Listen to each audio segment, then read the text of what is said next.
வணக்கம். நீங்கள் இணைந்து கொள்வது நியூஸ் ஃபர்ஸ்டின் மதிய நேர பிரதான செய்தியுடன். உங்களுடன் இணைந்து கொள்ளும் நான் சிசிரகுமார் கிருஷாந்த் ராஜ். இன்றைய தினம் புனித ஹஜ் பெருநாளை கொண்டாடும் உங்கள் அனைவருக்கும் நியூஸ் ஃபர்ஸ்டின் நல்வாழ்த்துக்கள். விரிவான செய்திகளுக்கு செல்லும் முன்னர் முதலில் இன்றைய தலைப்புச் செய்திகள். உலகவாழ் முஸ்லிம்கள் புனித ஹஜ் பெருநாளை இன்று கொண்டாடுகின்றனர். மனிதநேயம், தியாகம் ஆகிய உயரிய குணாம்சங்களின் அழகு பெறும் புனித தினமாக ஹஜ் திருநாள் திகழ்வதாக ஜனாதிபதி தெரிவிப்பு. விமானப்படையின் புதிய தளபதியாக air vice marshal Kapila Jayampathi நியமனம். வடகொரியாவினால் எந்தவொரு சந்தர்ப்பத்திலும் அணுவாயுத பரிசோதனை மேற்கொள்ளப்படலாம், தென்கொரியா எச்சரிக்கை.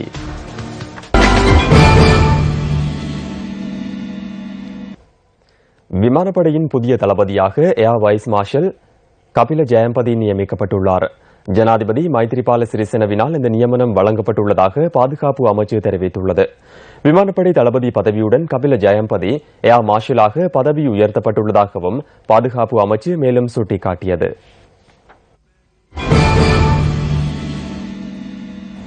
மட்டக்களப்பு மாவட்டத்தின் பாராலிம்பிக் விழாவின் இறுதி நிகழ்வுகள் வெப மைதானத்தில் நேற்று நடைபெற்றன. இந்த நிகழ்வில் கிழக்கு மாகாண முதலமைச்சர் ஹாஃபிஸ் நசீர் அகமது மற்றும் கிழக்கு மாகாண ஆளுநர் ஆஸ்டின் பெர்னாண்டோ ஆகியோர் கலந்து கொண்டிருந்தனர்.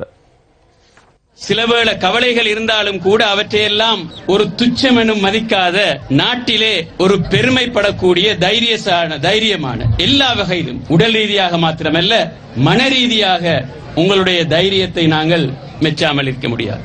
ஏறத்தாழ 804 மில்லியன் 80 கோடி ரூபாய் செலவிலே மட்டக்களப்பு மாவட்டத்தினுடைய அரசாங்க அதிபர் அதனுடைய செயலகம் அமைய இருக்கின்றது. இது நாட்டிலே இருக்கின்ற பாரிய ஒரு கொழும்புக்கு அடுத்த ஒரு மாவட்ட செயலகமாக மட்டக்களப்பு மாவட்டத்திலே அது அமைய இருக்கின்றது. புனித ஹஜ் பெருநாளை முன்னிட்டு நியூஸ் ஃபர்ஸ்ட் வழங்கும் விசேட தொகுப்பு அடுத்து. உலகளாவிய ரீதியாக இஸ்லாமியர்களால் கொண்டாடப்படுகின்ற ஒரு முக்கிய பண்டிகை ஈதுல் அல்ஹா எனப்படும் புனித ஹஜ் பெருநாளாகும். இறை தூதர்களில் ஒருவரான இப்ராஹிம் நபியின் தியாகத்தை நினைவு கூறும் விதமாக இஸ்லாமிய நாட்காட்டியின் பிரகாரம் துல்ஹஜ் மாதம் பிறை 10 ஹஜ் பெருநாள் கொண்டாடப்படுகின்றது. வசதி படைத்த முஸ்லிம்கள் இஸ்லாத்தின் 5 முக்கிய கடமைகளில் இறுதி கடமையான ஹஜ்ஜை நிறைவேற்றுவதற்காக புனித மக்கா சென்று மார்க்க கடமைகளில் ஈடுபடுவார்கள். உலகின் சகல பாகங்களில் இருந்தும் ஹஜ் கடமையை நிறைவேற்றுவதற்காக புனித மக்கமா நகரில் மொழி மற்றும் பிரதேச வேறுபாடுகளை கடந்து லட்சக்கணக்கானவர்கள் ஒன்று கூடி ஹஜ் வழிபாடுகளில் ஈடுபடுவது இந்த தினத்தின் விசேட அம்சமாகும். இன்றைக்கு சுமார் 4000 வருடங்களுக்கு முன்னர் வாழ்ந்த இறைதூதர் இப்ராஹிம் நபி அவர்களின் மனைவியான சாரா மூலம் நீண்ட காலத்தின் பின்னர் கிடைத்த ஆண்மகவான இஸ்மாயில் நபி அலைஹிஸ்ஸலாம் அவர்களை இறை கட்டளையின் பிரகாரம் பலியிட துணிந்த வரலாறு இதன் போது நினைவு கூறப்படுகின்றது. நபி இப்ராஹிம் அலைஹிஸ்ஸலாம் அவர்கள் தமது அன்புக்குரிய மகன் இஸ்மாயில் அலைஹிஸ்ஸலாம் அவர்களை பலியிட துணிந்த போது எல்லாம் வல்ல இறைவன் வானவர் ஜிப்ரீல் அலைஹிஸ்ஸலாம் அவர்கள் மூலம் அதனை தடுத்து ஒரு ஆட்டை இறக்கி வைத்து அதனை பலியிடுமாறு கட்டளையிட்டார். இறைதூதர் இப்ராஹிம் அலைஹிஸ்ஸலாம் அவர்களின் தியாகத்தை நினைவு கூறும் வகையில் இஸ்லாமியர்கள் புனித ஹஜ் பெருநாளை கொண்டாடுகின்றனர். இந்த தினத்தில் ஹஜ் சிறப்பு தொழுகையை நிறைவேற்றியதன் பின்னர் உல்ஹியா கடமையையும் நிறைவேற்றுவார்கள். புனித ஹஜ் பெருநாளை முன்னிட்டு ஜனாதிபதி, பிரதமர் மற்றும் எதிர்க்கட்சித் தலைவர் ஆகியோர் தமது வாழ்த்து செய்திகளை விடுத்துள்ளனர். மனிதநேயம், தியாகம் ஆகிய உயரிய குணாம்சங்களில் அழகு பெறும் புனித தினமாக ஹஜ் திருநாள் விளங்குவதாக ஜனாதிபதி தெரிவித்துள்ளார். ஹஜ் பெருநாளை முன்னிட்டு வெளியிட்டுள்ள வாழ்த்து செய்தியிலே ஜனாதிபதி இதனை கூறியுள்ளார்.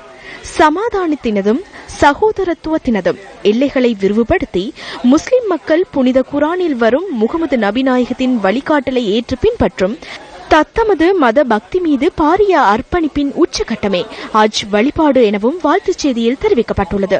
புதியதோர் சமூகத்தினை நோக்கி அடியெடுத்து வைத்துள்ள இலங்கைக்கு ஹஜ் பண்டிகை பெற்றுக் கொடுக்கும் அவகாசமானது மிகுந்த முக்கியத்துவத்தினை பெறுவதாக ஜனாதிபதி தெரிவித்துள்ளார். இவ்வாறான சுபமான எதிர்பார்ப்புகளை முன்னிலைப்படுத்தி இன்று அனுஷ்டிக்கப்படும் புனித ஹஜ் பண்டிகையானது இலங்கை வாழ் சகல இஸ்லாமியர்களுக்கும் நல்லாசிகள் கிட்டும் ஹஜ் பண்டிகையாக அமைய வாழ்த்துக்களை தெரிவித்துக் கொள்வதாக ஜனாதிபதி தமது வாழ்த்துச் செய்தியில் குறிப்பிட்டுள்ளார்.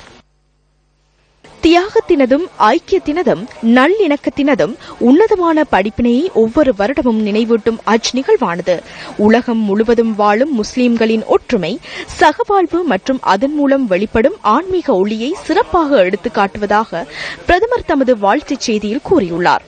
சமூகத்தில் காணப்படும் ஏற்றத்தாழ்வுகளை ஒழித்து சகவாழ்வுடன் வாழ்வதற்கும் தியாக உணர்வுடன் தம்மிடம் காணப்படும் வளங்களை ஏழை எளியவர்களுடன் பங்கிட்டுக் கொள்வதற்கான ஹஜ் கிரியையினை அடிப்படையாக கொண்ட இஸ்லாம் சமயத்தின் உள்ளடக்கம் முஸ்லிம்களுக்கு மாத்திரமின்றி அனைவருக்கும் பெருமதியான செய்தியினை வழங்குவதாக அவர் சுட்டிக்காட்டியுள்ளார்.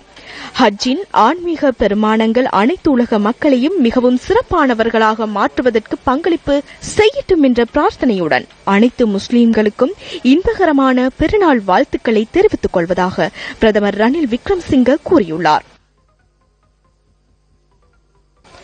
விசுவாசம், தியானம், தேவையுள்ளோருக்கு நோன்பு உதவுகின்றது என்பதுடன் தியாகமானது இஸ்லாம் மார்க்கத்திலேயே முக்கிய இடத்தை பெறுவதாக எதிர்க்கட்சித் தலைவரின் வாழ்த்து செய்தியில் தெரிவிக்கப்பட்டுள்ளது. நாட்டில் புதிய அத்தியாயத்தை நோக்கி செல்கின்ற இந்த தருணத்தில் நாம் அனைவரும் ஹஜ் பெருநாளின் தாற்பயமான தியாகத்தினை மனதிலே கொண்டவர்களாய் நிலையான சமாதானத்தை நாட்டில் ஏற்படுத்த முன்வர வேண்டும் எனவும் எதிர்க்கட்சித் தலைவர் வாழ்த்து செய்தியூடாக அழைப்பு விடுத்துள்ளார். தியாக திருநாளாம் ஹஜ் பெருநாளை முன்னிட்டு நாட்டின் பல பாகங்களில் அமைந்துள்ள பள்ளிவாசல்களில் விசேட தொழுகைகள் இடம்பெற்றன. கொழும்பு பெரிய பள்ளிவாசலில் ஹஜ் பெருநாளை முன்னிட்டு விசேட தொழுகைகள் இடம்பெற்றன.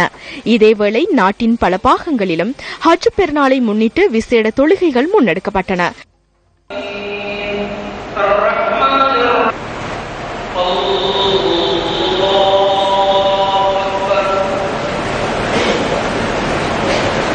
الله أكبر الله أكبر الله أكبر لا إله إلا الله الله أكبر الله أكبر ولله الحمد. السلام عليكم ورحمة الله وبركاته. அன்புள்ள முஸ்லிம் சகோதர பெருமக்களே, நேயர்களே, எல்லாம் வல்ல அல்லாஹு சுப்ஹானஹு வ தஆலா இந்த ஆண்டிலும் இந்த புனித துல்ஹிஜ்ஜா மாதத்தை அடையக்கூடிய பாக்கியத்தை தந்திருக்கின்றான். அல்லாஹு தஆலாவுடைய ஆரம்ப ஆலயமாம் கஅபாவை நோக்கி உலகத்தின் 8 திக்கிலுமிருந்து முஸ்லிம்கள் சாரியாக பக்தியோடு அவர்கள் பயணத்தை மேற்கொண்டிருக்கிறார்கள் தன்னுடைய புனித ஹஜ் கடமையை நிறைவேற்றுவதற்காக வேண்டி. வவுனியா குடாவயல் திடலில் நடைபெற்ற விசேட தொழுகையை அடுத்து முஸ்லிம்கள் ஒருவருக்கொருவர் வாழ்த்துக்களை பரிமாறிக்கொண்டனர்.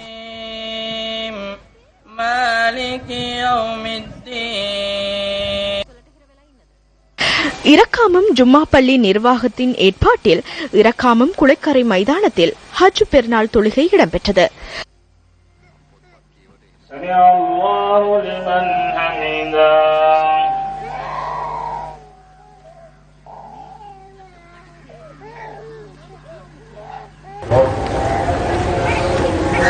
மருதமுனை கடற்கரையில் இன்று காலை நடைபெற்ற ஜும்மா பெருநாள் தொழுகையில் அதிகளவானோர் கலந்து கொண்டிருந்தனர்.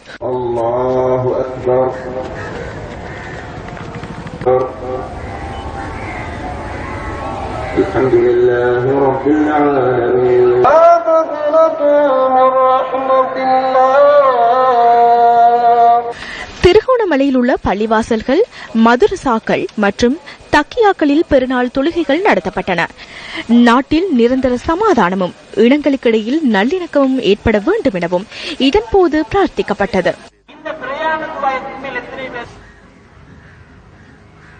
புத்தளம் நல்லாந்தழுவை MS ஆப்தீன் விளையாட்டு மைதானத்தில் நடைபெற்ற ஜும்மா பெருநாள் தொழுகையில் சர்வமத தலைவர்கள் கலந்து கொண்டிருந்தனர்.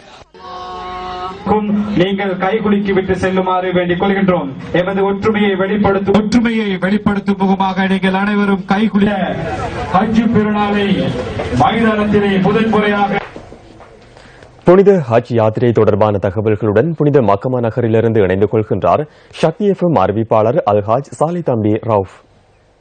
புனித ஹஜ் பெருநாள் தினம். இருந்தாலும் நாங்கள் நேற்று பிறை 9 துல்ஹஜ் மாதம் பிறை 9 அரஃபாவில் இருந்து அரபா நகரத்தில் மைதானத்தில் இருந்து நாங்கள் வந்திருந்தோம். கிட்டத்தட்ட 20 லட்சத்துக்கும் அதிகமான முஸ்லீம்கள் தங்களது ஹஜ் கடமையை நிறைவு செய்துவிட்டு அதனுடைய இன்னும் நிறைவு வேலைகள் நிறைய இருக்கின்றன, நிறைவு சடங்குகள் இருக்கின்றன. அவற்றை நிறைவு செய்து மட்டுமல்லாமல் ஹஜ் பெருநாளை கொண்டாடக்கூடிய வாய்ப்பை அல்லாஹ் தஆலா எங்களுக்கு தந்திருக்கின்றான். இந்த வாய்ப்பு நேற்று கிட்டத்தட்ட அரபா மைதானத்தில் துஆ கேட்டு அழுதிருந்தார்கள் 20 லட்சத்துக்கும் அதிகமான மக்கள்.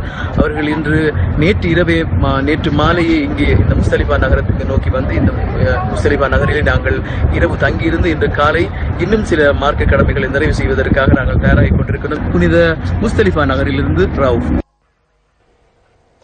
நியூஸ் போஸ்ட் மக்கள் சக்தி 100 நாட்கள் திட்டத்தின் ஊடாக தனமல்வில ஹம்பேகமு கிராமத்திற்கான நீர் சுத்திகரிப்பு கட்டமைப்பை நிறுவும் பணிகள் இன்று ஆரம்பிக்கப்பட்டன. ஹம்பேகமுவ கிராமத்தில் உள்ள மக்கள் தமது நீர் தேவையை குழிகளை தோண்டியே பெற்றுக் கொள்கின்றனர். இதனால் பல்வேறு நோய்களால் இவர்கள் பாதிக்கப்பட்டுள்ளனர். இந்த மக்களின் பிரச்சனையை தீர்ப்பதற்கு இதுவரையில் எவரும் முன்வரவில்லை என்பதால் மக்கள் சக்தி 100 நாட்கள் திட்டத்தினூடாக சுத்தமான குடிநீரை பெற்றுக் கொடுக்கும் நோக்கில் நீர் சுத்திகரிப்பு கட்டமைப்பொன்றை நிறுவுவதற்கான பணிகள் இன்று காலை 11:03 அமைந்த சுப வேளையில் ஆரம்பிக்கப்பட்டன. இலங்கை கடற்படையின் நலன்புரி நிதிய ஊடாக இந்த திட்டத்திற்கான உதவி கிடைத்துள்ளது. இந்த மக்களின் தாகத்தை சுத்தமான நீரினால் தணிப்பதே மக்கள் சக்தி 100 நாட்கள் திட்டத்தின் நோக்கமாகும். நீங்களும் எம்முடன் கைகோர்த்து வாழ்க்கையை மாற்றுவதற்கு எமக்கு ஒத்துழைப்பு வழங்குங்கள். ஹம்பாந்தோட்டை போலீஸ் காவலில் வைக்கப்பட்டிருந்த நிலையில் காணாமல் போன இளைஞனை தேடுவதற்கு 4 போலீஸ் குழுக்கள் நியமிக்கப்பட்டுள்ளதாக போலீஸ் தலைமையகம் தெரிவித்துள்ளது. இந்த சம்பவம் தொடர்பில் தங்கள சிரேஷ்ட போலீஸ் அத்தியட்சரினால் விசாரணைகள் முன்னெடுக்கப்படுவதாக போலீஸ் ஊடகப் பிரிவு தெரிவித்துள்ளது. நெல்மூடைகளை திருடிய குற்றச்சாட்டில் சந்தேகத்தின் பேரில் கைது செய்யப்பட்ட இளைஞன் காணாமல் சென்று 7 நாட்கள் நிறைவடைந்துள்ளன. எனினும் சந்தேக நபர் தொடர்பில் இதுவரையில் எந்தவித தகவல்களும் தெரியவரவில்லை. நானுயா பங்களாவத்தை வனப்பகுதியில் ஒரு குலைந்த நிலையில் சடலம் ஒன்று மீட்கப்பட்டுள்ளது. விறகு தேடுவதற்காக சென்ற சிலர் வழங்கிய தகவலுக்கு அமைய போலீசார் நேற்று மாலை சடலத்தை மீட்டனர். தூக்கில் தொங்கிய நிலையில் சடலம் ஒரு குலைந்து காணப்படுவதால் சடலத்தை அடையாளம் காண முடியவில்லை என போலீசார் தெரிவித்தனர். சுமார் 3 மாத காலத்திற்கு முன்னர் குறித்த நபர் உயிரிழந்திருக்கலாம் எனவும் போலீசார் சந்தேகம் தெரிவிக்கின்றனர். சடலம் நுவரெலியா மாவட்ட வைத்தியசாலைக்கு கொண்டு செல்லப்பட்டுள்ளதுடன் நானுயா போலீசார் மேலதிக விசாரணைகளை மேற்கொண்டு வருகின்றனர். அக்கரைப்பற்று நுரைச்சோலை பகுதியில் உள்ள தெங்கு உற்பத்தியாளர்கள் நீர்ப்பாசன வசதியின்மையால் பாரிய அசௌகரியங்களை எதிர்நோக்கியுள்ளனர். அக்கரைப்பற்று நுரைச்சோலை மக்கள் ஜீவனோபாய தொழிலாக தெங்கு உற்பத்தியை முன்னெடுத்து வருகின்றனர். பல்வேறு சிரமங்களுக்கு மத்தியில் கடன் பெற்று தெங்கு உற்பத்தியை முன்னெடுத்து வருவதாக இவர்கள் கூறுகின்றனர். எனினும் தெங்கு பயிர் செய்கைக்கான நீரினை உரிய முறையில் பாய்ச்ச முடியாதுள்ளதாக உற்பத்தியாளர்கள் சுட்டிக்காட்டுகின்றனர். நாங்க இது எல்லாத்தையும் இல்லாம காசு கொடுத்து வாங்கி இந்த தென்னை மரத்தை செஞ்சு இந்த ஆணைக்கு பாதுகாத்து பயல போட்டு இவ்வளவு போட்டு இப்ப இந்த காய்க்கிற நேரத்துல இப்ப 10 வருஷம் கூடி இந்த மரத்தை ஆணையில பாதுகாத்து வண்டால பாதுகாத்து இப்படி எல்லாம் கஷ்டப்பட்டு இந்த நாட்டுக்காக வேண்டி எங்களுக்கு இந்த நாட்டுக்காலும் பிரயோஜனப்பட வேண்டிய ரீதியில நாங்க அதை செஞ்சிருக்கோம். தவிர இந்த காய்க்கிற மரம் செத்துக்கிட்டு இருக்கு. அப்ப இது சம்பந்தமாக போய் கேட்டதுக்கு தண்ணி தரல. தண்ணி நான் எங்க இருந்து படுறது? அப்ப நான் இந்த பவுசர் மூலம் தண்ணியை கூடாது ஒரு நாளைக்கு 5000 வரைக்கும் செலவாகுது. இன்று தென்னை உற்பத்தி எவ்வளவு முக்கியமான உற்பத்தி, இதை பற்றி கணக்கெடுக்காமல் எங்களுடைய விவசாயிகளுடைய வாழ்வை அழிந்து கொண்டிருக்கிறார்கள். இங்கே இருக்கின்ற தென்னை மரங்கள் எல்லாம் தற்போது காய்த்துக் கொண்டும் பாலை போட்டுக் கொண்டிருக்கிறது. தண்ணி இல்லாம பராமரிப்பு இல்லாம வாழ்வாதாரம் அடிபட்ட நிலையில மிகவும் கஷ்டத்தை அனுபவித்தவர்கள். உரிய விளைச்சலை பெற்றுக்கொள்ள முடியாமையினால் பொருளாதார ரீதியில் பாதிக்கப்பட்டுள்ளதாக இவர்கள் கூறுகின்றனர். தமது பிரச்சினைக்கு சம்பந்தப்பட்ட அதிகாரிகள் உரிய நடவடிக்கை எடுக்க வேண்டும் என இவர்கள் கோரிக்கை விடுக்கின்றனர். இத்துடன் நியூஸ் ஃபர்ஸ்டின் மதிய நேர பிரதான செய்தி நிறைவு பெறுகின்றது. மீண்டும் சந்திக்கலாம் நியூஸ் ஃபர்ஸ்டின் 2:25 மணித்தியால செய்தியில். தொடர்ந்தும் சக்தி டிவி வழங்கும் திரைப்படத்துடன் இணைந்திருங்கள். வணக்கம்.